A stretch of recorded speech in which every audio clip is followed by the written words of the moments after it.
Tökmө акын Элмирбек Иманалиев 42 жашында дүйнө салды. Аты жаман илдетке кабылып, кайра айыккан 6 дарыгер жумушуна кайтты. Аз камсыз болгон үй-бүлөлөрдү колдоо максатында 122 миллион сом бөлүнөт. Ынтымактын аралыктан даярдалган бул жолку чыгарылышында мына ушул жана башка маалыматтар менен кабардар кылабыз. Амансыздарбы?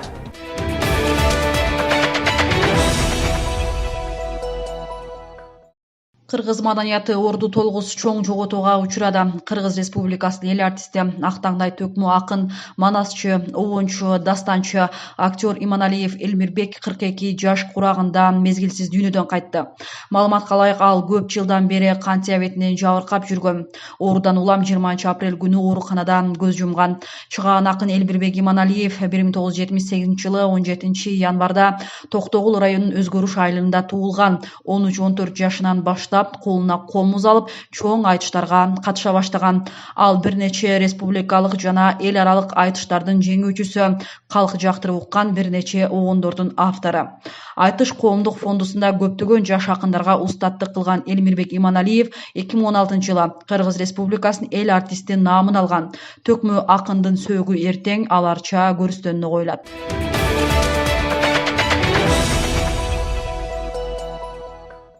2020 жылдын 21 апрелине карата республика боюнча тастыкталган COVID-19 инфекциясынын жаңы 22 учуру катталды.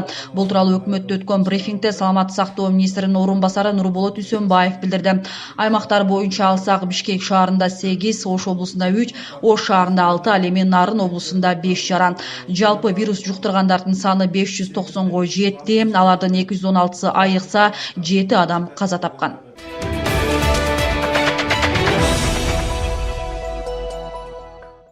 Ошто өзгөчө абал режими киргенден бери коронавирусту жуктуруп, жаап жашырган 3 жаранга кылмыш иши козголду. Бул тууралуу Ош облусу боюнча комендант Малик Нурдинов брифингде билдирди. Маалыматка караганда, бир жаран апрель айында Орусиядан келип, бирок атайын медициналык кароолордон өтпөй илдетти жашырып жүрө берген. Жыйынтыгында оору үй-бүлө мүчөлөрүнө жугуп, байланышта болгон 10 адам обсервацияга алынган. Комендант илдет жуктурган жашырган 3 адамга кылмыш иши козголгонун маалымдады. Алардын экөөсү Ош шаарынан, бирөөсү Ноокат районунун жараны. Алар жашаган аймактар көзөмөлгө алынган.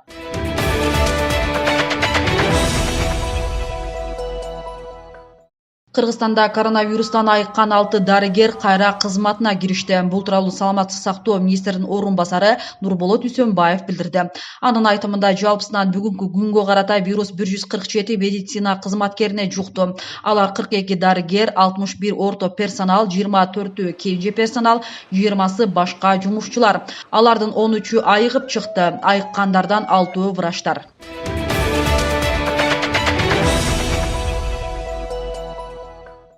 Муктаж жарандарды гуманитардык жардамдар менен камсыздоо боюнча иштерди тездетүү керек. Бул боюнча бүгүн президент Сооронбай Жээнбеков эмгек жана социалдык өнүктүрүү министри Улукбек Кочкоровду кабыл алган учурда билдирди. Ошондой эле мамлекет башчысы түзүлгөн кырдаалда муктаж жарандарга даректүү жардамдарды көрсөтүү боюнча иштер өзгөчө көзөмөл алдында болушу керектигин эске салды жана бул багытта иштерди күчөтүүгө чакырды.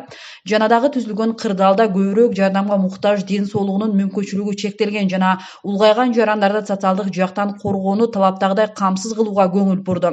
Эмгек жана социалдык өнүктүрүү министри Улукбек Кочкоров республика боюнча 490 000 жаран ар кандай социалдык төлөмдөрдү алаарын билдирди.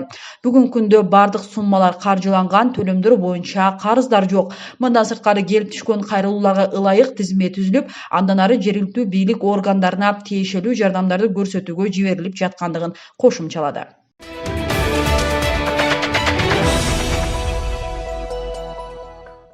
Жалал Абад облусунда калкты тейлөө мекемелеринин жетисинен улам нааразычылык чыкты. Курманбек айыл өкмөтүндө жайгашкан РСК банкынан пособия, акча которууларды алып жаткандардын саны көп болууда. Маселен, кечээ кезек күтүүлөр көп болуп, жарандардын басымдуусу акчаларын ала албай кетишкен. Бүгүн эртең менен келишкенде кайрадан жаңы кезек күтөбүз деген сөздөн улам жаңжал чыкты. Нааразы болгондор өзгөчө абал учурунда кайра келүүгө шарт болбой жаткандыгын айтышат. Мен тура албайм кечке бул жерде. Бизге 5 карантина үйдө иш керелген кечке. Биз бекерчи эмеспиз. Бала чака менен иш бар үйдө. Болгону 1000 сом аласың, 2000 сом аласың. Ачыкла. Катыраак айткыла ошентип. Kecha hiçbir sakta tap kılam yerge. Kecha saat 3'e çeyin turganımızda bişti. Ketevergil erten uşulle oçurut boyunca karayız degen. Gelsek kayrajan oçurut boluptur. Bugün de alalbayım oçurut kemetip turabız. Menin balam invalid, basbayt. Bıyıl 9-nji klass okuş keregili. Al muzdaysa degen kagazı var mı, dokumenti kolumda. Girip invalidliği men 1-nji sosta alışım gerek. Darrat kelip berişim gerek.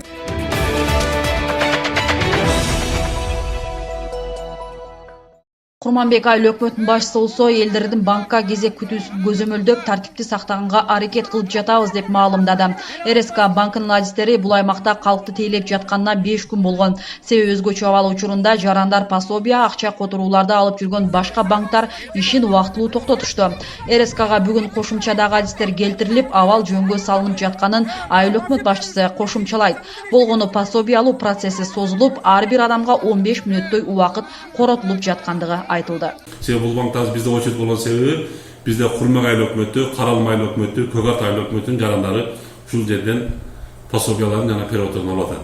Ал эми ушу элдердин арызданганы адамдарды без очередь кирип жаткан деген коюнда андай нерсе бизде жок. Бизде ушул жерде турган 2 милиция кызматкери да турат, өзүбүздүн аппараттын кызматкерлеринен да 3-4 турат. Мен өзүм баш болуп ушул жерде турам. 3 күндөн бери эч кандай тааныш бир ишти киргизген жокпуз.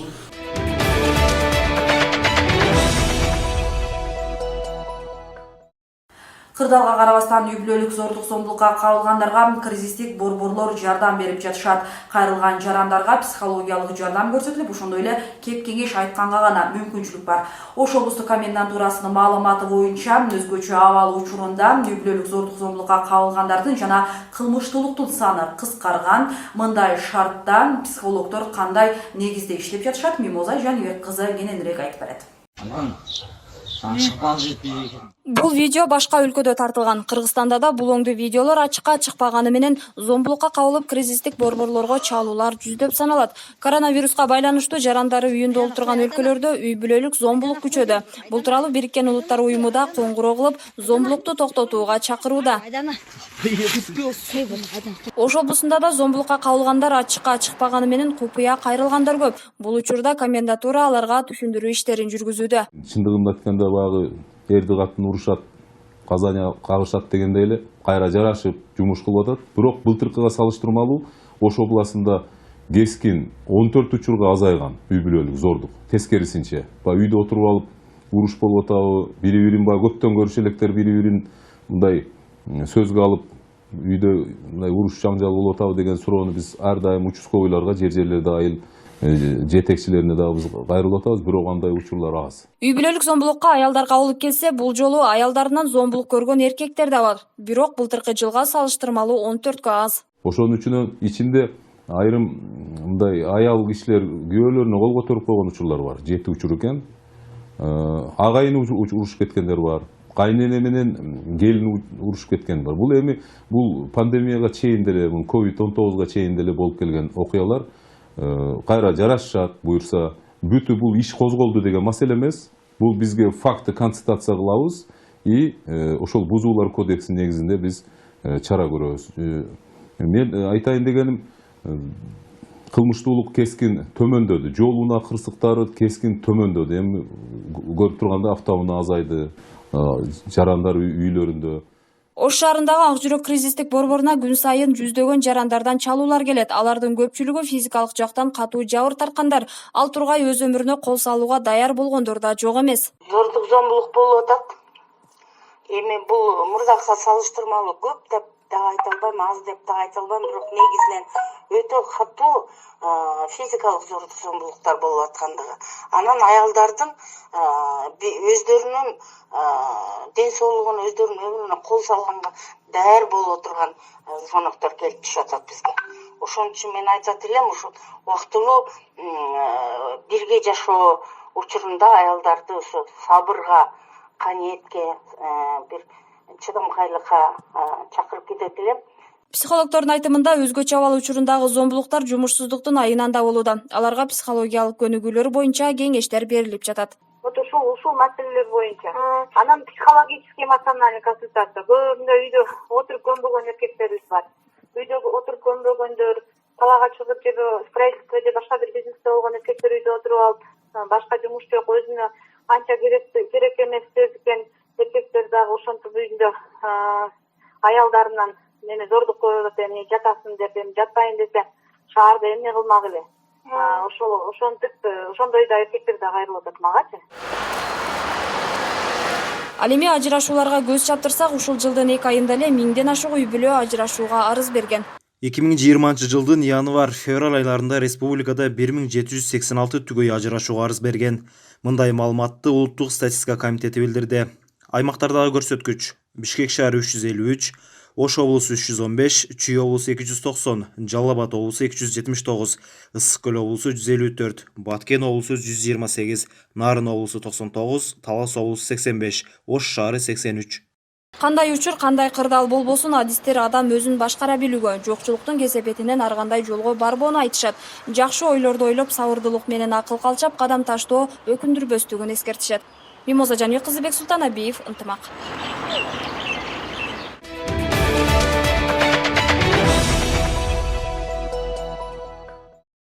Баткен шаарынын Четбулак кварталынын жашоочуларын жол бойлой төгүлгөн саркынды суунун жыты кыйнап өттү. Анткени аталган кварталдын көчөлөрүнөн таштанды ташуучу унаалар өтүп, саркынды суулар жол бойлой төгүлүп калат. Ошондуктан ден соолугунан кабатыр болгон жашоочулар мындай шалаакы мамилеге чара көрүлсө дешүүдө. Аймактагы учурдагы абал тууралуу кененирээк кийинки материалда сөз болот. Бул чогулган аялдар Четбулак 2 кварталынын жашоочулары. Алар Баткен шаарынан чыккан таштанды таштоочу жайга жакын жашашат. 3-4 күн мурун эл жашаган аймакка Даараткананын саркындысын төгүп кетишкен. Азыр сасык жыттан эл сыртка чыга албай калды. Эртең менен кечке курун балдарыбызды таза абага чыга албай атабыз, ойното албайбыз. Бизге дагы таза жашоо керек, тазалык керек бизге дагы. Ушул тазалык ишканасынан суранат элек, мүмкүн болушунча ушул чыгындыларны, таштандыларды эсеби болсо көмүп, ушул жыттан кичине болсо дагы биздин элибизди арылтып, кичине бизге таза абаны ачып бергенде жакшы болот эле. Даараткананын саркындысынан эл кооптуна баштады. Айрыкча балдардын ден соолугунан чочулап жатышат. Чындыгында мусор, не только мусор эмес, туалеттен чыккан нерселер да төгүлүп атат. Ал туалеттен чыккан нерселер билесиңер да, газ. Ушул бир жуманын арасында үйдөн чыга албай калдык. Вирустан эмес, даже газдан коркуп калдык ушечи.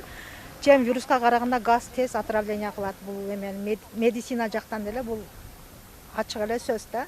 Элдин айтымында таштанды таштоодо көзөмөлдүн жоктугу бул жагдайга түрткү болду. Эгер тартип болгондо Даараткана суусу эл жашаган айылга төгүлмөк эмес. Кырдаалга карата коронавируступ өзү иток үйгө камайт элек. Вообще эле азыр чыгарбай атабыз. Вообще ошон жыты вообще болбойт, жытыга чыдап болбойт. Мен эң жокорусунда жашаймын. Мага вообще эле көп келет. Жытычы. Мен барып ошо даже көрүп келдим. Жолдун боюна төгүп коюптур. Ал эми бул маселе боюнча тийиштүү кызматкерлерге кайрылганыбызда жагдайга көзөмөл жүргүзүп, жоопкерчиликсиз мамиле жасагандарга чара көрүүлөрүн айтып чектелишти. Мен төгүлгөндү билбейм, ал боюнча менде маалымат жок. Бирок элдерден гана уктум.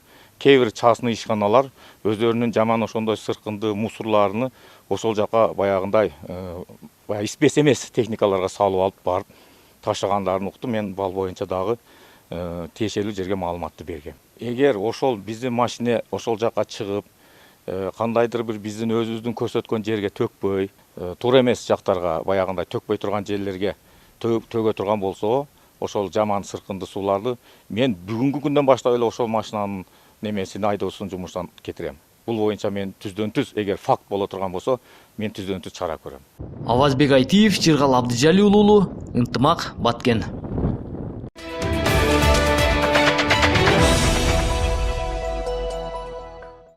Халықтың аз камсыз болгон жана айырылуу делинген катмарындагы жарандарга жардам берүү үчүн 122 миллион сом бөлүнөт. Бул тууралуу республикалык чам штабтын кезектеги жыйынында вице-премьер-министр Кубатбек Боронов билдирди. Анын айтымында калктын социалдык жактан аз камсыз катмарына колдоо көрсөтүү боюнча иш ыкчам жүргүзүлүп, ар бир муктаж үй бүлө жардамсыз калбашы керек. Бөлүнгөн каражаттын эсебинен ар бир үй бүлөгө 800 сомдук азык-түлүк топтому даярдалат. Учурда аларды жеткирүү маселеси каралууда. Жыйындын жүрүшүндө коронавирус инфекциясына каршы күрөшүү үчүн түшкөн жардамдар боюнча бардык маалыматтар коомчулукка берилип жаткандыгы айтылды.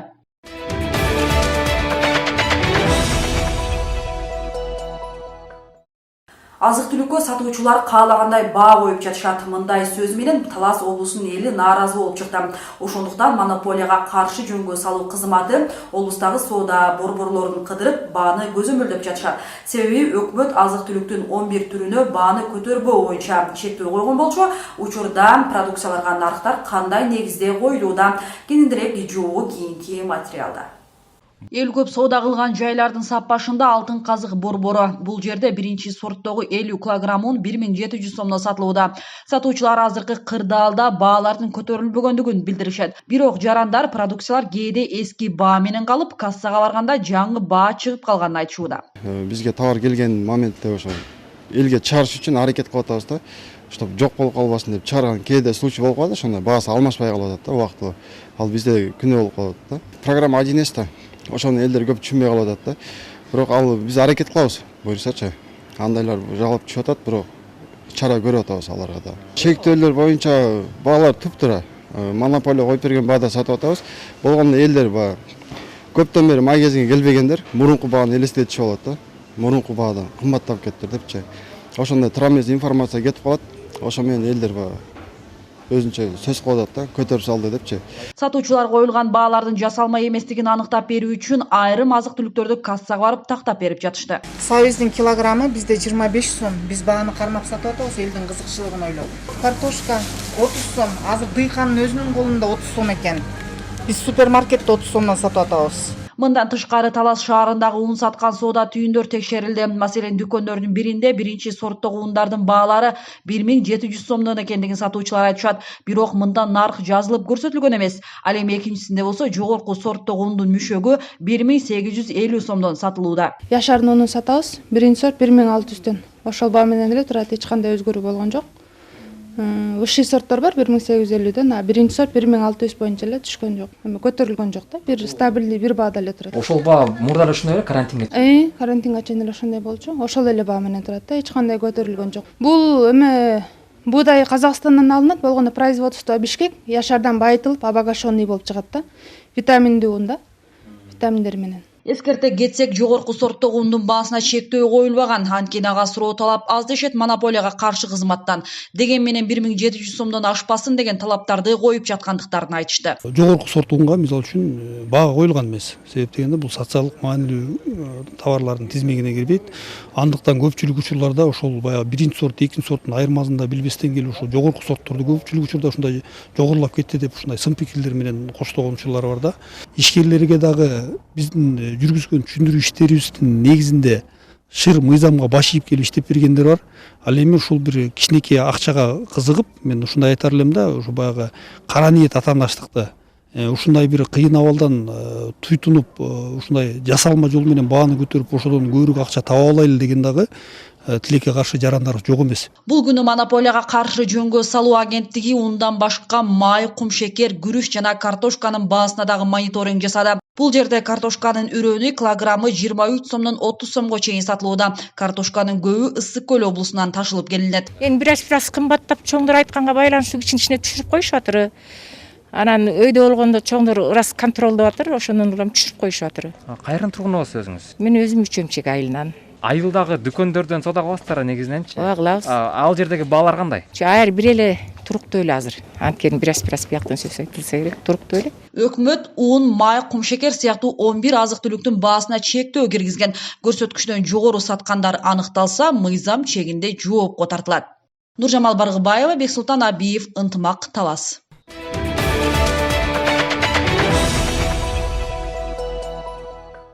Премьер-министр Мухаммед Калый Абылгазиев Чүй облусундагы жазгы талаа иштерин жүрүшү менен таанышты.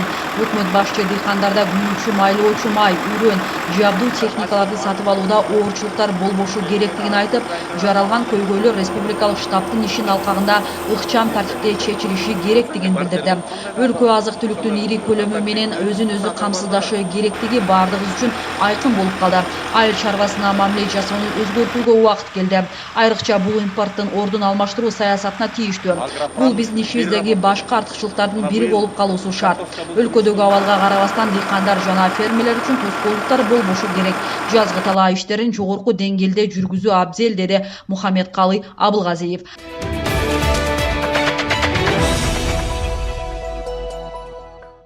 Россиядан келишимдик негизде сатып алынган буудай Кыргызстандын аймагына жеткирилип келе баштады. Өлкөгө 15 вагон 1028 тонна буудай Чүй облусунун Кара Балта шаарында жайгашкан Дан мамлекеттик ишканасынын кампасына чүрүлдү. Материалдык резервдер фонду Орусиянын азык-түлүк корпорациясы менен 33 000 тонна буудай сатып алуу боюнча келишимге кол койгон. Ушул аптанын ичинде дагы 36 вагонго жүктөлгөн буудай темир жол аркылуу Кыргызстанга жеткирилет. Ал эми калган бөлүгү май айынын аягына чейин келет.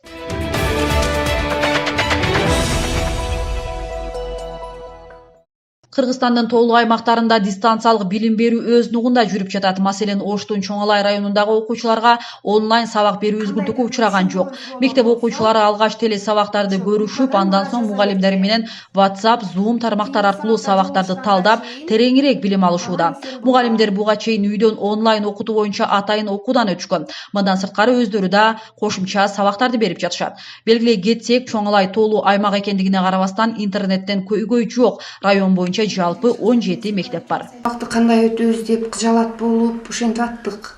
Чындыкта кандай болот? Буга чейин онлайн сабак болбогон үчүн ал жөнүндө биз ойлонгон деле эмес экенбиз. Кандай болот деп аябай кыжалат болдук. Жок, азыр Кудайга шүгүр үйрөндүк. Интернет байланышы дегенде көпчүлүк ушул мектептеги же бала бакчадагы интернетти түшүнүп атышат, бирок айтайын дегеним ушул мобилдик байланыш аркылуу ошол мобилдик компаниялардын интернет байланышы толук бардык айылдарда бар.